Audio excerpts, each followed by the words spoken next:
Alléluia, il guérit les maladies, ressuscite les morts. Il est vivant pour toujours, il ne change pas. Il va faire des miracles, Dieu va faire encore.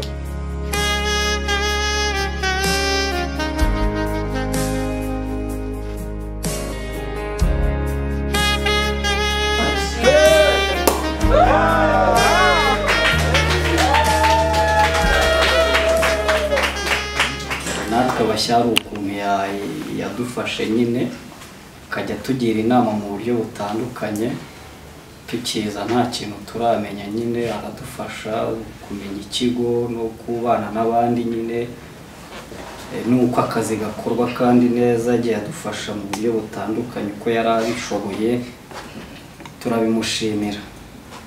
Chantal nageraga mu bitaro umubyeyi yabyaye nkabona Chantal araje akangeraho akansuhuza akanatugemurira rwose impamba baga afite akaduhereza kongera akadusengera arangiza akigendera.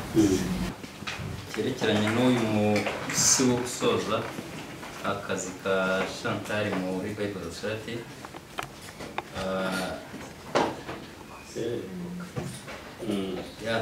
ngira ngo ikintu cya mbere navuga ni ikintu cyitwa kuri aspect professionnel ku byerekeranye n'umurimo. Nageze hano muri 2012 niwe wampamagaye n'undi turgiste kuwa gatatu tuzoza gufata iretere yawe y'akazi.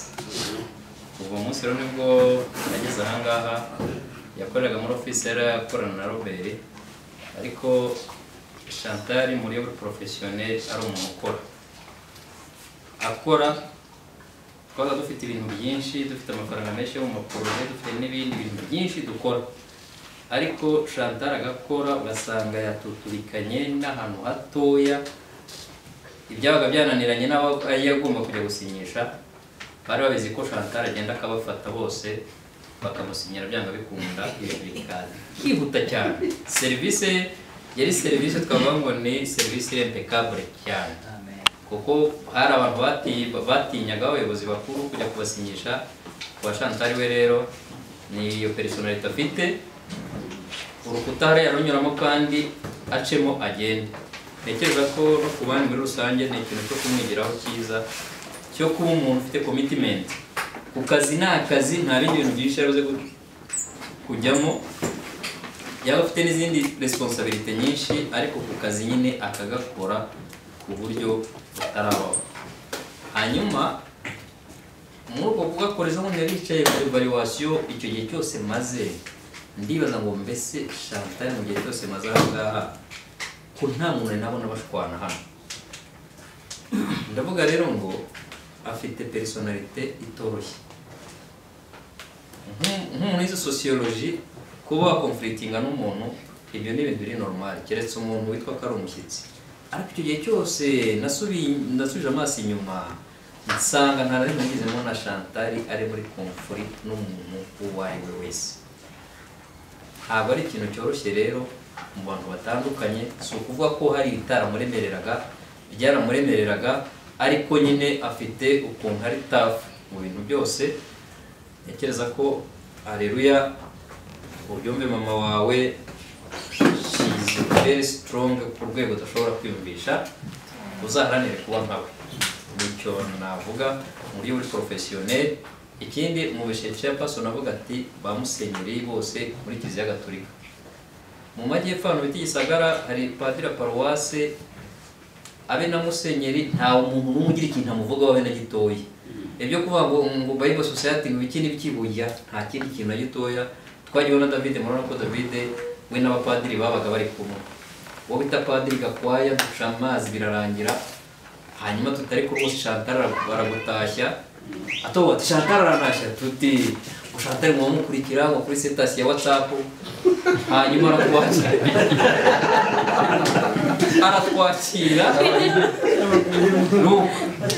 ateguye Chantal atari dukorana byinshi, mbese niwe muntu wahanga bagasare bajyagayo akabananira. Nta nundi muntu n'umwe ashobora kubavara mu borda, ariko ayifite nizo mbaraga zo kuba nta kintu kimwe atinya kandi arapenetra ahantu hose bigakunda. Hanyuma tukagira ikindi kintu twari tumuzo kuvuga ngo rero namuntu uhura na musenyeri bakamwe ngo wese ashimwe musenyeri. Cyane cyane abantu b'Akatolika twese dutinya, nta muntu n'umwe yatinyaga, kandi bose bakaba afite uburyo, afite ubuhanga cyane. Rimwe na rimwe kugira ngo nta kintu yitayeho, ariko nta poroshe akoresha, kandi buri wese ugasanga muri sha arimo amusangamo kandi icyo akeneye akibona. Ugasanga twabamo tugiye gutegura ibintu bibuza abantu benshi. Ntekereza ko na n'isaha ntabwo mbizi wenda ko rwange ruhande, ariko nka marketing cyangwa bikunda ahantu muzamukinira uko abigenza uko ariko kose. Image ye, visibility muri Bible Society ntekereza ko afite igihe kinini cyane. Wakumva niba ari gutumira iki gikorwa cyo guhuza abasenyeri bose, ukabuzi neza ko Chantal afata telefone guhamagara musenyeri agatangira ati ese shinga musenyeri ati nta kibazo na gitoya. No, nta muntu rero hano ntekereza ko dufite uburyo yakorutaga bari abantu bari hejuru babasha kumutinyuka. Biragoye cyane kugira ngo mfe ko umuntu wagera kuri urwo rwa Chantal mu mikorere. Rero navuga ngo nicyo. Ikindi raba ni ikintu cyerekeranye na courage agira mu bintu byose akora. Chantal nkigera ahangaha Chantal yarigaga, Chantal na Nisa yarakiga ngira ngo ahari menya graduation ibaye vuba, ni nkaho nabango ntago ari mu mwaka washize, ni vuba ahangaha. Kubona iyo courage afite, bamwe muri twe ntago turagera ku myaka ye, ariko bavuga kwiga ukumva isisimira kwishe neza. Ariko kuba afite iyo courage akiga bimwe akabirangiza, umwana mutoya ngo uriya ushobora no kumaza uti ni nde wundi urimo kurudira inyuma, ariko uwe azi neza yuko agira umuhate ku buryo buri kimwe cyose agikora kandi kigakunda. Reka mu by'ukuri aspect social rero ariho abereye wundi azi kubana cyane ku buryo butarabo. Ntekereza mu bari ahangaha aba ashobora kuba ataragerera mu rugo, ntago ashobora kuba ari bakeya. Wabyaye uri kwa muganga, ntago byaye navuga ngo tugiye gukoranya abantu ngo mbeho runaka na runaka ngo baze tujyane oya. Aranyerera ntabwo ushobora kumyiyera kugereyeho, hanyuma arangiza akagusengera, yarangiza akigendera. Birangira rero tuje Chantal turakorana. Byinshi Jean de Dieu yabivuze, wenda nashaka gusubiramo. Ikintu cya mbere, Chantal ni hard working, akunda gukora. Burya abantu benshi ntibakunda akazi, ntabwo bakunda gukora. Ntibiri muri natire y'umuntu gukora. Umuntu akunda kuregeza, kwiryamira, akagira ate, akabaho adafite gahunda. Ariko Chantal muzamurebe, nubwo akunda telefone, muzanacunga. Igihe twabaga turi kumwe yabaga ari mu bintu byinshi cyane. Yari umuntu wahanduringa ibintu byinshi icyarimwe, ibyo mu rugo, ibyo kuri cyaci, abo basengana, ababyaye, abageze gute, byose akabihanduringa n'akazi ka ibyo yavugaga byose yarabikoraga. Ibyo rero nabimwigiyeho, ariko gihe byari bigiye kunkoraho. Icya kabiri, Chantal yari umuntu, Chantal ntagacika intege. Burya twese dukunda abantu batubwira neza, ariko iyo umuntu akubwiye nabi ugira ukuntu ucika intege. Chantal ntagacika intege. Ni wa muntu uvuga uti ibi bintu wabyishe, ibintu wagize gutya, ibintu byinshi. Chantal agakomeza no courage, agakomeza courage paka ageze ku ntego ye. Icyo ni ikintu Chantal kimubamo. Ikindi cya kabiri, cya gatatu, twebwe dufite n'abagore bakiri bato, Chantal yadufashaga gutuma bajya kuri balance. Sinzi icyo mvuga, abubatsi murabyumva. Twabaga twicaranye hari ibyo ndi guhandura ingana Fiona, Chantal akavuga ati mpa telefone ariko nkwereke, bakavugana agataha ibintu byakemutse. Kandi koko Fiona yamwitaga umukobwa we, na n'ubu niko bikimeze. Ibyo kubona ukabona Chantal agutunga araguhamagara ati mpa umukobwa wawe, ukumva ibintu bigenze neza. Ikindi Chantal nubwo imyaka ye yari yigiye hejuru, ariko kuko yakundaga kwiga, yari n'umwe mu batumye njya kwiga. Ntabwo nabishakaga ibintu byo kwiga, numvaga nzakora ibindi bitandukanye, ariko ntabwo ati waretse tukajya kwiga ko bishoboka. Turanatangira turanarangizanya, ariko we nyine akomereza kubera iyo courage. Ikindi Chantal arihangana. Na graduation yari yanze kujya mutera courage. Nanaze kujya muri Kenya gukora graduation, kuko kupanika nibaza ngo turaba hehe, turara hehe, biragenda gute. Chantal akambwa atari ufite ikihe kibazo, nidusanga hari icyumba kimwe turakibana, ufite ikihe kibazo, muri umuhungu wanjye. Tugerayo dusanga ibintu byose birateguye. Amfete ni umubyeyi. Chantal ni umukristo utagira uburyarya. Chantal agira urukundo. Chantal nta bundi rugome yigiramo. Chantal wamushakiraho inama. Chantal wamubwira uti ngwino tujye gusengana, ikibazo kirangoye, ntabwo bimuca intege. Yewe hari n'igihe nabaga ashaka gusenga njyenyine, urabona ko nturi Masoro, twebwe hariho butayu. Kabwira Chantal ko numva byananiye kandi hari gusenga njyenyine, uraza dusengane. Kamwe turetse gato umwohereza umuntu musengane. Ibyo nabyo arabigira. Akaguconnecting. Gose Chantal, Imana igumugisha, tuzagukumbura, ariko naho ugiye n'ubundi butumwa ugiyemo, tuzakomeza gufatanya nawe. Bya bindi n'umutware wawe yahoze avuga, uzamuduhe Chantal, haracyariho byinshi azadufashamo, cyane cyane mu bijyanye na cya kiroration. Abayobozi bakuru b'imiryango ya gikristo n'amatorero Chantal baramuzi. Hari abayobozi bamwe jewe mba ntazi, ariko iyo umubwiye uti nkorana na Chantal, ndabata ati noneho ndabamenye. Kubera iki? Chantal yanditse izina muri ubwo buryo. Rero tuzatuguhamagara Chantal, tuzatuguhamagara. Yego. Tuzatuguhamagara tujyane kuri teri igihe bya twabiteguye. Abo tuzatonanirwa kwiyambaza tutumaho ubadufashe, kubera relation mwari musanzwe mufitanye, n'izindi nama nk'umubyeyi uko twaze tuzi. Imana iguhe umugisha mu butumwa bushya mugiyemo. Ariko kohereza Chantal, kohereza ndetse hari n'abandi batangiye kumugwa mu ntege, ariko reka uretse wareka kohereza Chantal, wakohereza Rusisi, wakohereza Seri, yewe abana ba BDFM, yewe Robert nawe ni wakera n'uhambere, JS nawe umva nawe niyo myaka, sibyo? Umunsi wakohereza Sandrine, Pasisi, nukuvuga ngo mu by'ukuri iyo ushaka kumugaturika abona yibona muri Bible Society, woherezaga uyu mubyeyi kumusiga inyuma, mu by'ukuri biba ari ibintu bitari byo, ariko ntibyajyaga bibaho. Mwabikoze neza cyane, kuko uyu wazaga mu muryango wa Bibiliya mu Rwanda waguzi ko mu by'ukuri protocol ibintu byose arabizi cyane, ari bubikore kandi neza. Ubwo rero mukorere kugira ngo umwanya yararimo mu by'ukuri ni ntasimburwa, ariko hagira abagerageza kwiga. Yabikoraga rero neza cyane, turagushimira cyane. Ubuyobozi bwose, abantu bose baravuze Chantal bahita bamenya uwo ari we muri Bible Society. Ibyo ndi kubabwira ni ukuri, ariko harabona abwira nk'umuvugizi ntanamenye ngo ni bande amazina yabo, ariko mvuze Chantal ahita amenya uyu nguyu. Umurumva ibyo bintu atari ibintu bikomeye byo guharanirwa. Turagushimira rero cyane, turashimira umutware wawe. We ntabwo ari umukozi wacu, ariko kuko yaje turamushimira. Buriya umuntu afite umutware mwiza nibwo usanga nyine ameze neza, abasha gushima Imana nk'uko ajya kubikora. Turamusaba kugira ngo rwose azakomeza guha umwanya, hano ni mu rugo, anytime you come back anytime sibyo hanyuma rero no mu bindi bihe mu birori mu biki bavandimwe umuntu ugiye muri pension abakiri mu rugo mujye mubizirikana kugira ngo agaruke ubundi aba bagombye guhabwa title ya consultant baba bafite icyo bita ubunararibonye mu kintu iki ubwo rero ntitukabasiga inyuma bajye bakomeza babana natwe ariko mu bundi buryo Imana ibahe umugisha ni ukuri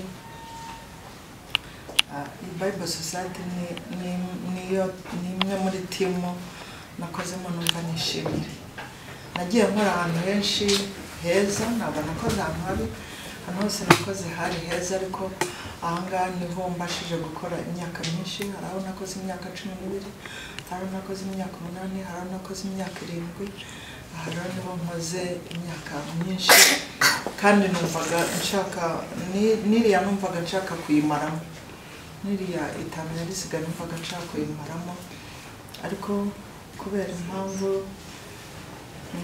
biba ngombwa ko mbese tuba dusitopye hano ariko numvaga ntibishaka ariko murabizi turwasha umwana n'utundi gutyo mbese murabizi ko byagenze aleluya ariko bitavuze yuko na nyuma y'ibiri na nyuma y'itatu mushobora no kugaruka mushobora kuvuga muti hano habaye ikintu gikomeye umukozi runaka aragiye je suis prête à sauver muri kumva ngewe mu bintu nk'uko Jade yababwiye ntabwo ari ibintu byo kwihimbaza igihe kinini Robert twarakoranye ariko ni umwe mu bantu bakunda akazi kandi ni umwe mu bantu bakunda uyu muryango banawusengeye njya kuzana yambwiye afatikanye Jesse arabizi ukuntu ibintu byari bikomeye ariko nk'uko Jade abibabwira naraje ndavuga mana niba ari wowe unyohereje hano iki kintu cy'ubujura tuzunguruka nafashe umunsi umwe wo kwiyiriza nta n'undi mukozi ndamubwira ngo ngwino nkwereke tuzunguruka stock ndavuga mana umujura uzongera kuza kukwibiza Bibiliya azafatwe mu cyo nabisanze mu kwezi kwa 7 mu kwezi kwa 8 umujura ahita afatwa kandi kuva ubwo na bugingo n'ubu nta muntu wari wakagaruka kuri Bible Society kandi twagendaga dusengera abayobozi baza abayobozi beza bakaza Imana iduhamugisha icyo kintu nagikunze kuko n'icyo gihe byari bikomeye mu iyo nzibacyuho nafashaga muzehe size ndashimana ko icyo gihe chairperson wari icyo gihe yari Padiri Emmanuel yajyaga ajya muri misiyo cyane akamuga ati Chantal ni karmate zana carnet de chèque agasinya amakarine de chèque nk'abiri azamarayo nk'amezi 3 kuko basinyaga ari babiri gusa we na Treasure kandi icyo gihe ntabwo umwe yasinyaga yansinyiraga amakarine de chèque nk'abiri nkayabika requisition n'igihe wazikoraga namara kuzitunganya nkamagara Treasure akaza nawe akacekinga yabona bibaye agasinya nta bintu by'ubujura byarimo najiraga amafaranga ya petit cash umutima wanjye uko ngewe ndi numva nshimye Imana ko nta kintu nzagenda kivuga ngo ariko ngo burya ka karisi ngo byagenze gutya ndashima Imana ko byagenze neza ndabijira neza igihe kiragira tugera krize y'abakozi icyo gihe nari secrétaire administrative nari comptable nari cashier nari nanjye wateguraga amafagitire kuri ya pasi abikora nijye wateguraga amafagitire njya mu kintu cyitwa Epico Bibiliya yasohokaga ariko tubanje kuyisora nk'iyo systeme ya Epico namara gusohora maze kugira nkamuhereza akagira amafaranga kaza nkayajyana kuri banke nkakora amarequisition Jade bakajya kuri terrain nkabakaza nkabiverifia ibintu byose mbese narakoze iyo myaka nanjye koko ko mpamanya n'ijuru yuko mbaho umugisha biragenda gutyo rero kugeza igihe twasengeye ubwo icyo gihe barasenga nubwo bari aba accountant bandi bazaga ba nyiratesi ariko iyo krize yose y'imyaka 5 nige nayikoraga na Octave. Ndashima Imana rero najyaga no kuri banki nkazana historique nkaverifia namara gutunganya ibintu mbishyize hariya nkabihereza business manager wariho akabakora reconciliation. Ubwo muri make najuwaga role ya Inosa yajuwaga na Robert. Ngiyo najuwaga n'ubundi yo kwakira ariko n'ubundi kuriye kuko na administrative narangiza nkajua iya Rusi narangiza nkajua iya Jane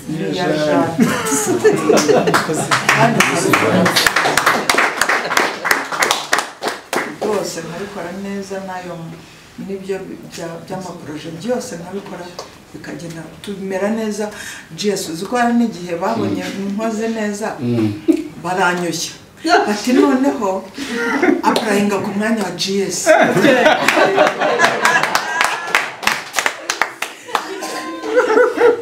Aprayinga ku mwanya wa GS tuzajya duhari tugukorera akazi wowe udukoradinatinga kuko icyo gihe nijye nazanye n'ikintu cyo kwiyiriza. Ntabwo basengaga cyo kwiriza barasenga nkajya mbasengesha igitondo nibwo resitora yaje turatambazanira umuntu akajya batekera bigenda neza haba movement nziza nanjye numva ndishimye. N'icyo gihe naraprayenze muri yahariya yari irimo kwa kundi bakora barisitinga mbese ariko bagezeho bati yina tube tuyishyize ariko urumva ko ako kabaye ako nako kanteye kurari yo kumva yuko nyine byagenze gutya.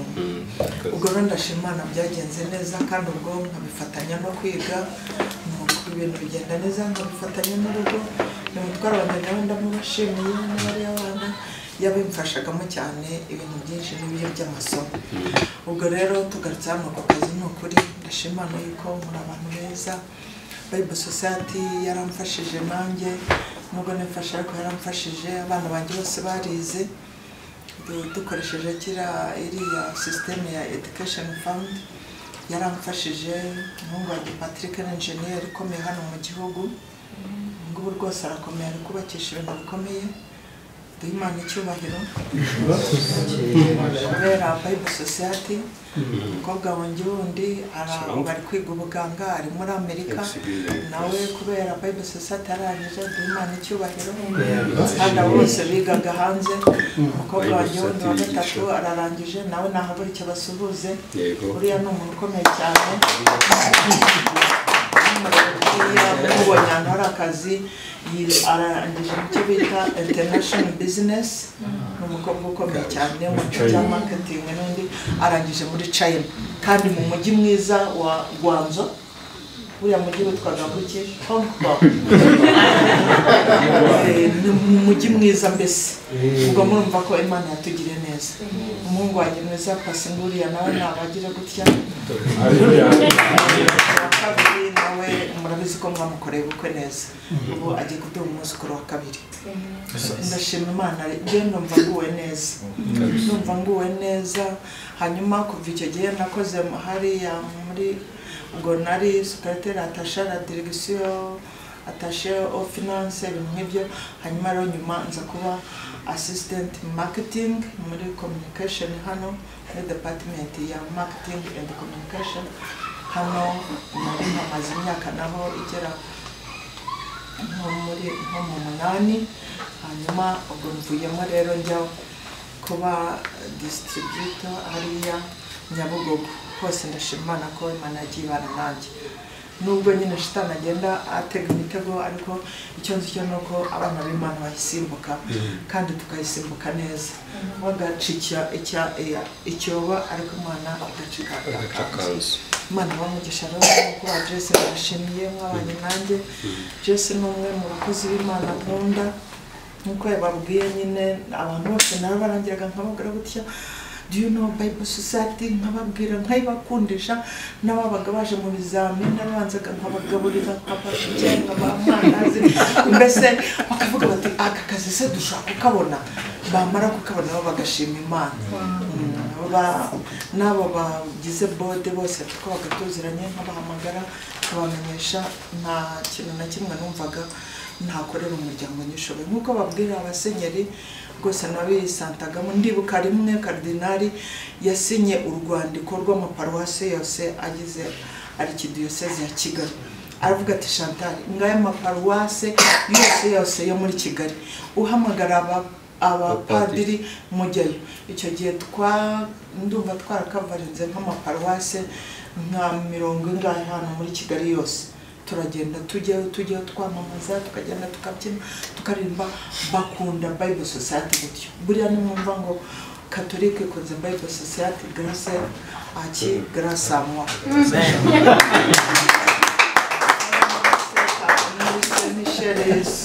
Saint Etienne hose. Kandi hari n'igihe rimwe nigeze kujya kuri paruwasi ya Byumba, ngezeyo padiri amaze kubwiriza, ndangije njye inyuma nanjye nyine mbwirizaho gato ariko nyine ugenda muri mpuza ye muri rimwe. Arangije ati mama Chantal, Pastor Chantal, ati ngwino njye kuguha koko, ati wabwirije neza, ati n'ejo uzagaruke, ati bamfashe. Urumva rero muri urugendo nyine tugomba kwera imbuto ku buryo abantu bose tubigendana mu kintu tukamenya approach uri bukoreshe. Aha niba ugiye mu Bangirikani, niba ugiye mu Bazayini, niba ugiye muri Restoration, niba ugiye mu Bakatolike, niba ugiye mu Batesitanti, ugiye muri ADPR, nakubitagamo igitambaro nagera nkakubita mu korasi.